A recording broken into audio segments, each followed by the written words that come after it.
Assalamualaikum ayah bunda, semoga sehat selalu. Maaf, aku nggak bisa datang. Mel, aku ke kampus hari ini. Penting banget. Lirih malah begitu teleponku terhubung.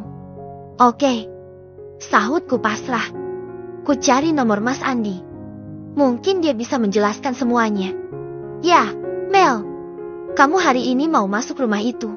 Ya, sapanya. Aku udah sampai, Mas. Sahutku. Bagaimana? Suka rumahnya? Tolong jangan permainkan saya. Ini rumah mertua saya. Kenapa Mas Andi menawar rumah ini? Oh, iya. Rumah mertuamu. Bagaimana bisa? Jangan main-main, Mas. Mas tahu sebenarnya, kan? Enggak. Swear, aku nggak tahu. Kenapa Mas menyuruh saya ngontrak rumah ini? Bisa Mas jelasin? Bisa. Jadi gini. Teman aku punya teman. Temannya itu kesulitan uang. Orang tuanya masuk rumah sakit dua-duanya. Orang kaya, gak mau ngandalin asuransi. Agak-agak sombong gitu kali. Ya, pas sakit dua-duanya, mesti uang kontan. Dong. Terpaksa deh, si anak ngejual tuh rumah. Nah, dibeli sama kawan aku. Berhubung ada usaha pupuk di depan. Aku ingat kamu. Kamu kan pinter jualan pupuk. Teman aku membeli rumah seisi-isinya, termasuk pupuk dan mobil pikapnya. Kalau nggak segera dijual, pupuk itu rusak. Kan?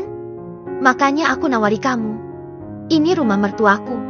Mas, toko cabang milik suami aku. Loh, berarti temannya teman aku itu suami kamu. Dong. Aku terdiam. Aku bingung akan menerima tawaran ini atau pergi saja. Tapi, kemana aku akan membawa ibu, Cika dan Bikina? Sulit mencari kontrakan dengan tiba-tiba begini. Kamu terima aja, deh. Nanti kalau nggak betah apa boleh buat. Coba, dulu, ya. Bujuk Mas Andi. Aku terdiam, berpikir keras. Namun, sia-sia. Otakku terasa sangat buntu. Coba dulu, Mel. Sementara saja dulu. Bujuk Mas Andi lagi. Oke, baiklah. Aku akan coba. Desahku putus asa. Mel, kenapa? Ada apa sebenarnya? Tanya ibu bingung mendengar pembicaraanku. Toko dan rumah ini dijual Mas Gilang tadi malam. Bu, dibeli dan langsung dikontrakan oleh temannya-temanku. Malah kita yang ngontraknya. Sahutku lesu. Bu, silahkan dicek dulu semua. Sebelum kami pergi. Pak Basir berserta istrinya berdiri di samping mobil. Sebuah koper dan sebuah kardus terletak di tanah. Seketika rasa iba menyeruak di dada. Oh, bagaimana kalau kalian tidak usah pergi? Tetaplah tinggal di sini. Bapak tetap ngurus toko, dan ibu bantu-bantu di dapur. Kebetulan saya lagi nyari pembantu juga. Ma, maksudnya, ibu mau menempati rumah ini? Iya, Pak. Saya yang akan tinggal di sini. Jadi kami masih boleh kerja di sini? Boleh. Terima kasih banyak. Sebenarnya kami mau pulang kampung tadi. Syukurlah masih boleh kerja. Aku lega melihat ucapan terima kasih tulus dari mereka. Syukurlah, aku langsung punya toko. Pak Basir yang menjaganya. Sementara jualan onlineku bisa kulanjutkan. Urusan beres-beres kuserahkan kepada Bikina dan Bikirti, istri Pak Basir. Jika diurus oleh ibu, aku kembali sibuk dengan usaha onlineku. Ada banyak pelanggan yang mengorder hari ini. Ku minta Pak Joko mengantar ke alamat pelanggan bila posisinya dekat. Tapi, bila jauh, ku minta pemasok yang langsung mengantar ke pelanggan. Ponselku tiba-tiba berdering. Aku kaget. Itu nomor papanya Mas Andi. Ada apa? Ya, Om. Sahutku sopan setelah menggeser warna hijau ke atas. Mel, sibuk? Tidak, Om. Kenapa? Ya, sidangnya nggak diundur. Kan, Om? Tidak. Om cuma mau mengingatkan. Cari bukti yang kita bicarakan kemarin. Oh, iya. Saya lupa ngirimnya sama Om. Udah dapat kok. Nanti langsung saya kirim. Kok gampang amat? Baru kemarin kita ngomong. Kebetulan. Tadi malam Mas Gilang membawa perempuan itu ke rumah. Parahnya dia taruh perempuan itu di kamar kami. Om, lihat sendiri deh. Nanti. Tapi, enggak kena undang-undang apa itu? Gak tahu namanya. Soalnya mereka telanjang, Om. Tuturku malu. Iya, Om, ngerti. Tujuan kita bukan untuk menyebarkan, tapi untuk barang bukti. Tenang, tidak akan apa-apa. Tapi, begitu kau kirim ke Om, nanti segera hapus dari ponselmu. Ya, biar Om saja yang simpan. Biar aman. Baik, Om. Satu lagi. Ini. Apa, Om? Suamimu kok menjuali rumah secara online. Perlu duit untuk apa? Si dia. Masa? Sih, Om.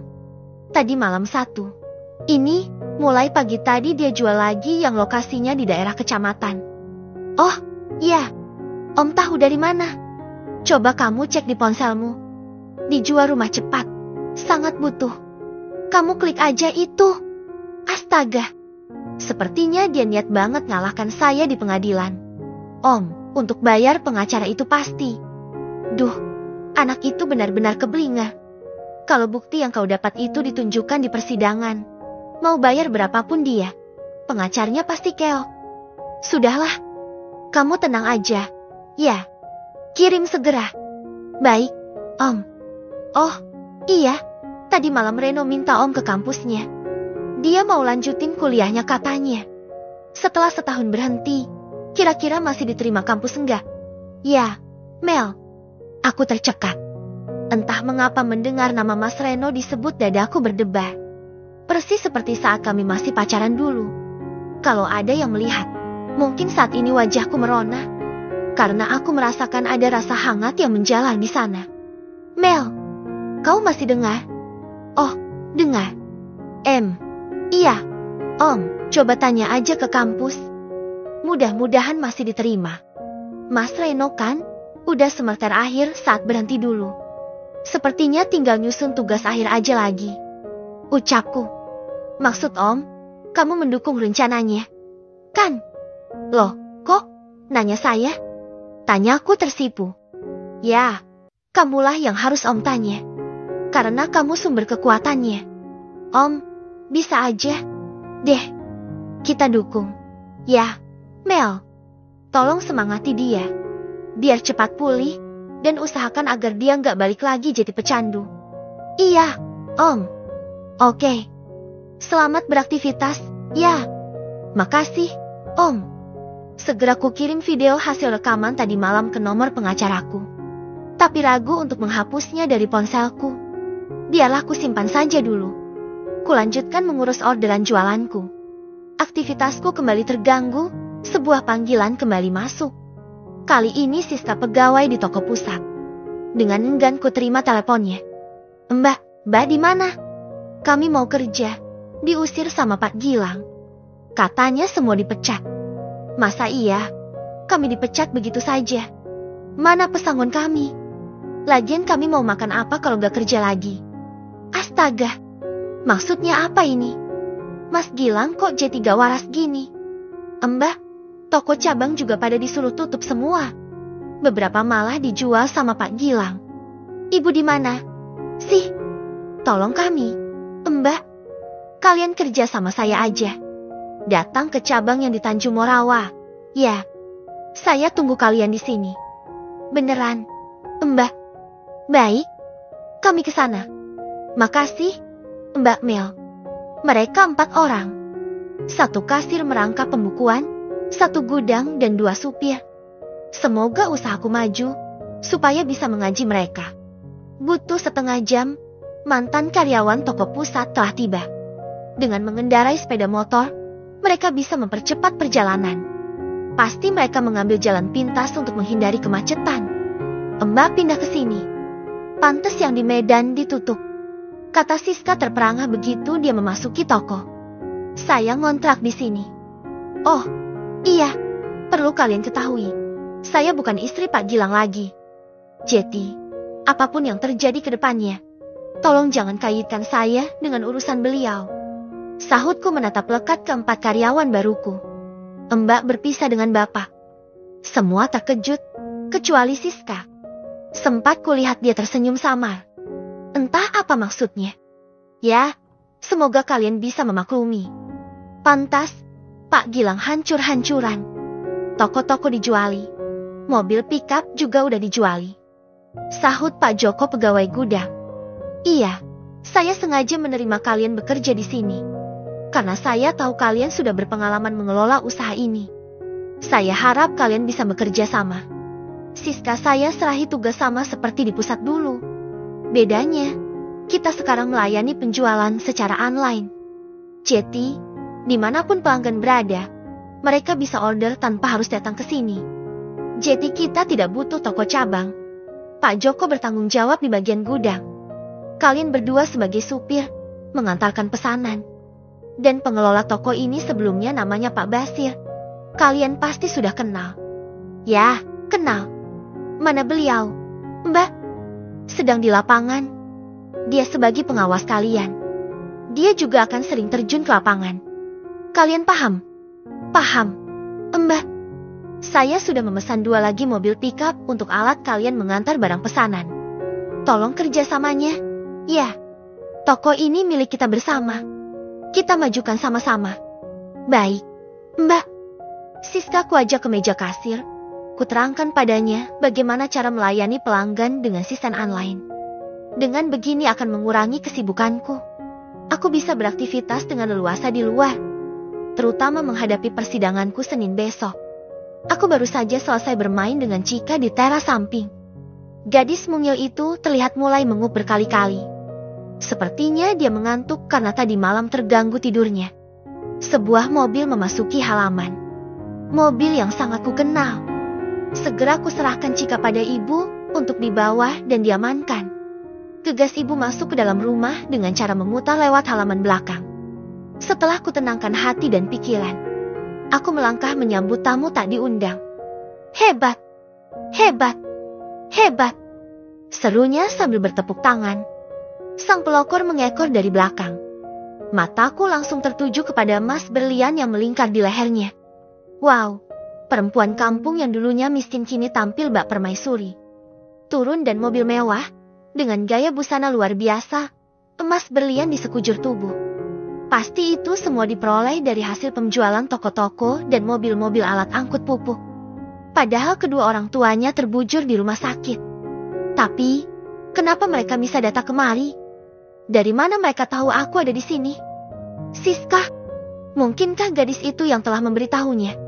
Atau malah pegawai lain? Kalau Pak Basir tidak mungkin karena aku sudah mewanti-wanti beliau. Lalu siapa? Rupanya kau sekarang udah jadi simpanan orang kaya itu.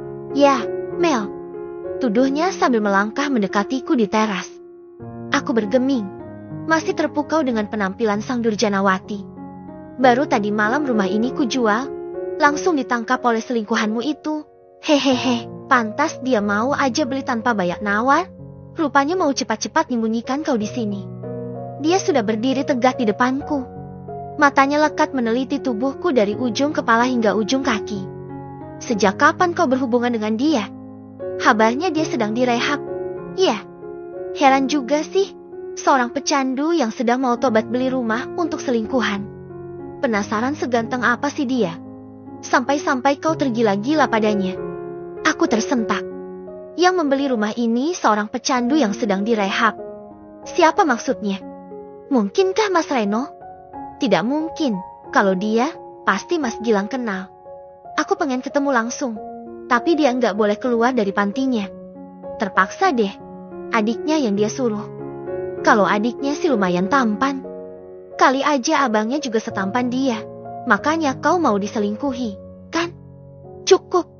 Semua tuduhanmu tidak berdasar. Tapi terserahlah. Aku tidak peduli dengan semua tuduhanmu. Kau bukan siapa-siapa bagiku. Katakan dari mana kau tahu aku di sini. Dan untuk apa kau datang ke sini? Sergahku. Kenapa? Kau jantungan. Ya. Tidak. Aku tidak peduli apapun tentangmu. Kenapa aku masih jantungan? Hehehe. Kau memang luar biasa. Cantik, cerdas. Apalagi sekarang. Sudah kubilang kan, semakin kau menantangku, aku semakin bergairah padamu. Tutup mulutmu. Baiklah, aku kesini mau mengumpulkan bukti-bukti. Aku sudah dapat, sayang. Bukti yang akan kugunakan untuk menjeratmu di persidangan besok. Bahwa istriku menggugat cerai karena punya affair dengan seorang pencandu narkoba. Sang pecandu bahkan membelikan dia rumah. Istriku minggat membawa anak bayiku dan disembunyikan di rumah itu. Sempurna bukan? Aku tersenyum geli. Lucu sekali. Sempurna sekali, Mas. Pengadilan akan sangat percaya dengan semua bukti-buktimu. Selamat, ya. Sekarang pergi dari rumahku. Ucapku tetap tenang. Hei, dengan bukti ini, kau akan kalah di pengadilan besok. Mel, kenapa kau tidak mencabut gugatanmu saja? Aku beri kau kesempatan untuk mencabutnya. Aku akan memaafkanmu. Kau akan tetap menjadi istriku yang sah. Harum hanya istri siri. Harum mau kok. Dia perempuan sempurna. Dia tidak banyak nuntut kayak kamu. Harum tersenyum lebar dipuji selingkuhannya. Tangannya meraba-raba kalung berlian di leher. Pasti sengaja agar aku panas melihatnya. Kali ini aku tertawa. Terkekeh sampai mata mengeluarkan air. Bukan karena lucu. Tapi, aku menertawakan diriku sendiri yang tiada henti dihina dan direndahkan oleh sang durjana. Kenapa kau tertawa? Apanya yang lucu? Teriaknya tersinggung. Aku merasa lucu aja. Mas, kau kesini hanya untuk mencari dan mengarang cerita kalau aku selingkuh. Lalu dengan bukti itu, kau memintaku rujuk denganmu. Kasihan calon istri sempurnamu itu. Cantik-cantik, kedudukannya hanya ban serap. Itu kulakukan demi anak kita. Mel, ayolah, jangan egois. Maaf, aku tidak tertarik. Aku gak minat jadi istrimu lagi. Bukankah sudah kau bilang aku punya selingkuhan seorang pencandu? Sepertinya aku lebih bergairah membayangkan dia yang mencumbuku daripada kamu yang kotor itu. Aku jijik tau gak sama kamu. Ngebayangin kau telanjang sama perempuan itu. Wih, sumpah, aku mau muntah banget. Pergi, deh. Tolong. Berdebah kau, Mel. Teriaknya tiba-tiba menyerangku. Tangannya menangkap lengan kananku. Sungguh aku tidak menyangka kalau ponselkulah tujuan utamanya. Ambil, Rum. Perintahnya melemparkan benda itu setelah dia berhasil merebut dari tanganku. Haru menangkapnya, lari masuk mobil. Aku tetap berada dalam cengkraman Mas Gilang. Pegawai toko berlarian mencoba membantuku. Jangan ada yang mendekat. Dia masih sah istriku.